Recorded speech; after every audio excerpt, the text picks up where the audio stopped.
Take that red nut off. Spacer. Spring slides off. To get it off, push the shock all the way in. It'll lock in there. And you can just twist it.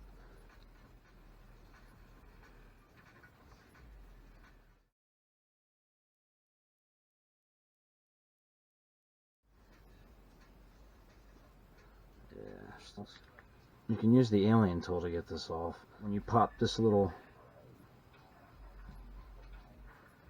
damper off, there's a little washer in there. You're going to want to save that washer because the kit does not come with one. And this will just slide right off. This whole little cartridge, you rebuild this little cartridge with the new stuff you get. Make sure all the little chafes and all that stuff are off of it, where this O-ring is going to sit on here. Take the O-ring, definitely use shock fluid or shock oil to lubricate. O-rings don't like to be dry sealed. Stretch it over, good to go. We'll do it on both of them at the same time here. Get them both going.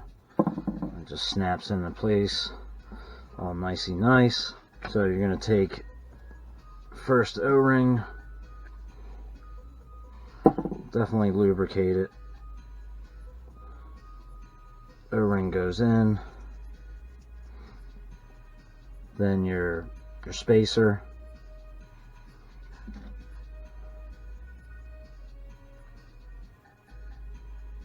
that's in there, and then your second O-ring. So it gets two O-rings in here. And lubricate everything as you put it in there, especially the O-rings. So you got that on there, and then you put your little cap. Kind of just snaps on. You can tell it's on. You turn it a little bit and you can tell it's on there. See this ridge, that ridge there, that's like the bleeding valve or bleeding recess for it as you screw it on. Any giggers off you feel, hanging chads. Alright,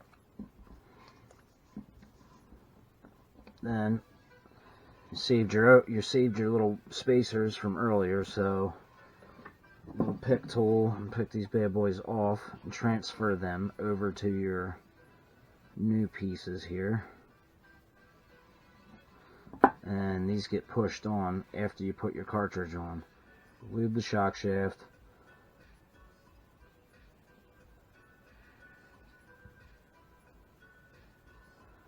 Slide it on. Yeah, it's nice and firm now. And then you're going to take this piece, wash her down, and then take your nut, 5mm nut,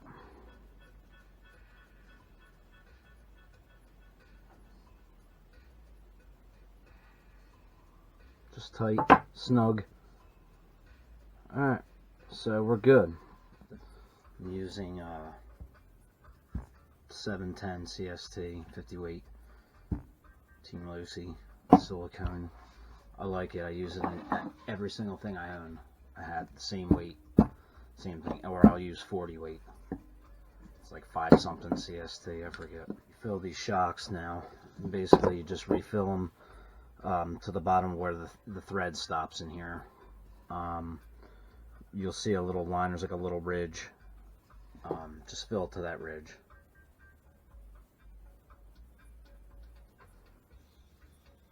And these are self-bleeding. It kind of just spits everything out as you screw it on. It's got a little line on the cap that allows the air to escape. I'm still going to let these sit for a minute though, and let some of the air get out of the fluid itself.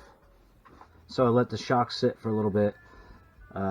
I got the shafts and the cartridges and O-rings and everything all rebuilt, lubed up, ready to go. So I got the shock filled up just to the bottom of the threads, maybe a little hair below that. I'm going to stick it in there and just go nicey nice. Wiggle it down in there really slow. Let it make contact. Make sure you don't cross thread. and just twist it on nice and slow. You may get some fluid come out, so you can see it bubbling. It's bleeding right where that little recess is in that threads.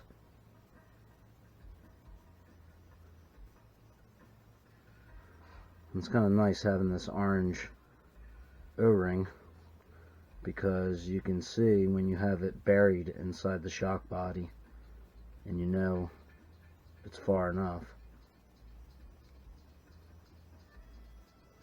Just like that.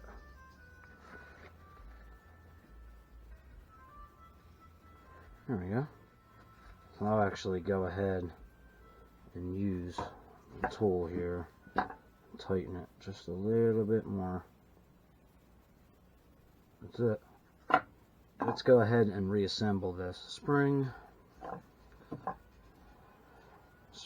retainer, spacer, nut. Slide something in there here. There we go. Sweet.